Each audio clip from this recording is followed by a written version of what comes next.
Day 11. So we left Sutri, which we really like Sutri. We did. It has been around a really long time. Look up the history if you're interested, because it's been around it's pre-Roman. Yeah, steep history, Etruscan history. Etruscan, there you go. That's the word. They're known for the Queen's Bean. Go figure. But anyway, that it had. We left on time. We left a little after 8 or so. The breakfast was a full sugar breakfast. There was no cheese. There was no yogurt. She had orange juice. That made me happy. It was a sugar breakfast. Right. And my lack of protein was getting to me. You got cranky early. Well, yeah, because I hadn't had protein in a couple You got days. cranky early. But we went to the church. Yeah. That was very plain and ordinary on the outside. We almost didn't go in. Right. We talked about, do you want to go in? Yeah, let's go in. We're right here. Yeah. Oh my gosh, you walk in the door. It was amazing. incredible. It was huge. It was all marble. And marble and gold and oh my goodness. Yeah, it was beautiful. And the woman came up to us and said, the crypt of the Romans is over there, or back there, and you want to see that. And in Italian, so we kind of got what she was talking. And I remembered reading something that said, if you can go tour these crypts, the Roman crypts, if you have a torch. And so since we did have torches, I used my phone flashlight, and she got my headlamp out of my bag, and so we climbed the steps down into these Roman crypts, and it was pretty cool. It was very cool. It was very cool down there. It was, it was these big pillars, and they had, we think it was a pope. It appeared to be a pope that was buried down there, but it was really, really cool. And the church was just amazing. It was marble and beautiful, and so we spent time there, and we putzed around, and then we hiked down out of town, and we took the path to go to the Colosseum, because they had a Colosseum there, and we thought, well, that would be cool to see. And you had to pay to get in, and it was an entry fee that went with something else that we didn't have time to go to, not that we wanted to go to anyway. So we kind of saw it we didn't go in, we saw it from the outskirts, and it was kind of cool. And then we turned, and we tried to leave there. There was the traditional path in the book, and then there was also an alternate that was supposed to be a more direct path. Never do the alternate. Right. Right. It was marked there. Yeah. Yeah, it's always marked there. It was marked there, and we're trying to follow along with the book, and we get to the place where in the book it says to turn right onto the road. We turned right onto the road, and Kristie's like, we're headed back to town. This is not correct. So we get the compass out, and we are indeed headed the opposite direction that the book says we're supposed to be headed. Yes, we are. So she gets her app out, and we are indeed headed into the opposite direction. But of course, we've already walked half a mile. At least down the road. Yeah. So by the time that we turn around, because we've used the app, the book, the compass, and you even turned on your maps for just a second. The MapQuest. I even turned on MapQuest to make sure that I was correct, that we were heading the wrong direction. Yes. And we were, everything indicated we were heading the wrong direction, except for the stupid book that told us to turn right rather than turn left. Right. So long story short, by the time we got turned around and made it around the circle, we're on the road, of course, because that's what this alternate path is. Right. And we see the sign that, yes, we are 2 kilometers out of the town that we had just left. An hour and a half later. At least an hour and a half later. Yes. If not longer than that. Yes, she was already cranky. That kind of made me a little cranky. Yes. I started out cranky, and it just got worse. You stayed cranky worse. most of the day. I did not get enough protein. Yeah. But, so we... And then we were on the road. Busy road. roads. Oh my God, cars. Like highways. Yes. And like right on the side of the road. These people don't get over, and they go faster than we do. Yeah. And there's no shade on the road, and I was she's cranky already, and I was just taking a beating. There was no way that I could consume enough water of what I was sweating. Just to give you an idea, because I'm a sweater anyway, but my trekking poles, and this was the case on day two, I think, as well, that I put my trekking pole down in the ground, and when I would pull it back up, it would be a water spot because I was sweating so badly that it was running down my hands and my arms all the way down my trekking poles. And when I put my pole down, I was leaving water spots. Yeah. That's how hot I was. And so it was brutal. Yes. It was brutal. Yeah, we walked for hours. Yeah, hours on that road. Roads. And then we got into to Monterosi, which was the town in between where we were going to. And now we started late because we went to the church. Right. We went out of our way, so we wasted some time there. And then we're on this, and it's just amazing.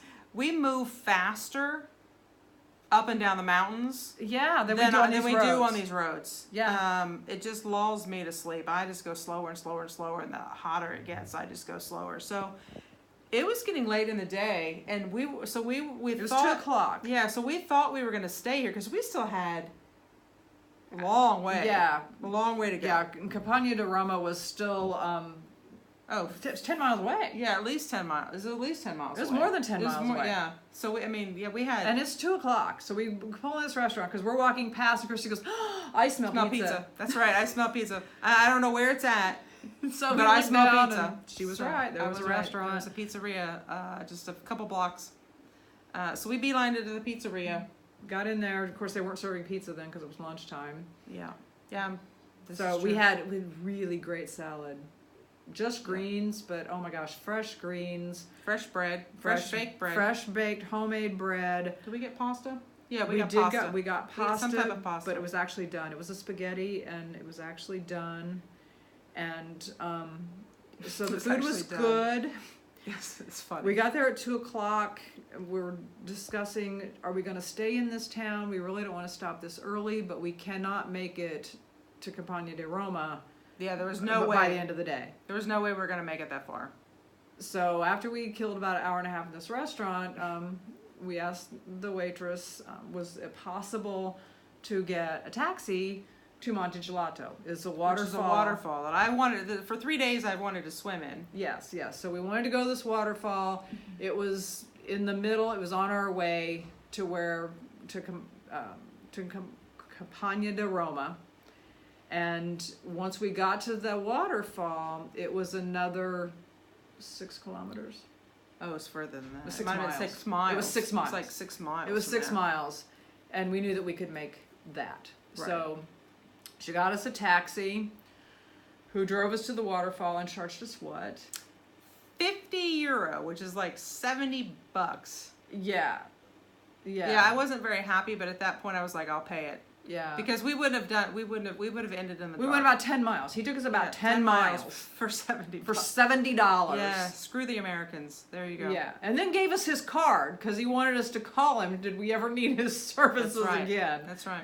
But he did put our packs on for us, so I guess. Yeah, it's so funny. It's so funny to watch these men, especially with my pack, because my pack weighs more than hers. They pick it up and they're like, "Oh God," and I'm like, "Yeah, dude, why don't you carry it through the mountains?" Yeah. So after we got ripped off to get to the waterfall, it was beautiful. Yeah, it was nice, and it was cold.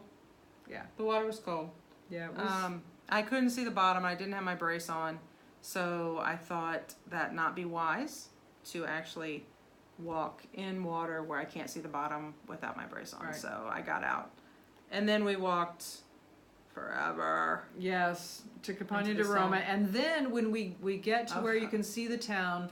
Of course, it's uphill because it's another walled town. Right. And my phone was dead. It's straight uphill. Sure. And they are putting new asphalt on the hill. That's right. So the workmen tell us we can't use our poles. Well, he didn't want us to walk on it to begin with. I'm like, oh, hey, I'm not walking around. Yeah. Yeah, and then he was like, yeah, you can't use your poles. And then walked with us and to then make sure we didn't use our poles. Sure we didn't use our poles. Right. And it was really steep. Oh my God, it was so steep. Yeah, and we were pretty whipped at that point. It had been a long day.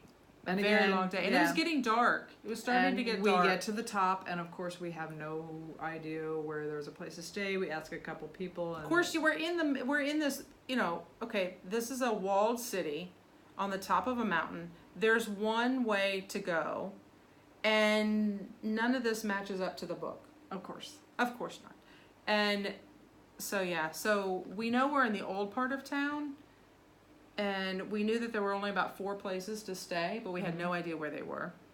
And so finally a woman, we ask her hotel, she says no hostel, we say that's fine. She runs to her house, gets her phone. Literally ran to her house. Yeah, got her phone, called her friend. Which was a little flip phone. It was terrible. Yeah. Called her friend, who indeed ran a tiny hostel, and said that as long as we had our own sleeping bags and towels, that we were good. And so this woman led us to the hostel, which, had we known what to look for, as soon as you got to the top of the hill, there were these little yellow arrows. And you follow the yellow arrows to this little bitty, what used to be some storage. Like a storage barn or storage outside. I mean, a very ancient one. I mean, it was very, very old, but that they had converted into 2 rooms and a bathroom. So there was a kitchen with a little couch and a bedroom that had 2 bunk beds and a bathroom. And that was it. It was very, very small. It was probably not even a couple hundred square feet at the most. It was very small, but it was very thoughtfully equipped. Yes. Yeah. I mean, there were feminine products in the bathroom. There was a tube of calendula for scrapes and bug bites. There was soap and shampoo in the shower. I mean, it was very homey and very quaint and simple, but you could tell that thought went into equipping this little place. And there was food. They said that we could make pasta, we could make food if we wanted to. But we had such a big lunch that we really weren't, we were exhausted. And there was a dude there that was from Rome, that was riding his bike from Florence to Rome. And he was there, and he had said he was going to sleep on the couch, which we were like, great. And so we got the bottom of both bunk beds. Nobody else came. So it was just us. It was really cheap, so that was good. It was a nice little place. Best bed we've had in days. Yeah, it was a nice little place. I have no complaints, except for the mosquito. There was a mosquito, which is annoying, and it was a little warm. There was no air conditioner or air circulation at all. Once you shut the front door, there was no airflow at all, but it wasn't terrible. No, it was not bad at all. It was a good place to stay. That was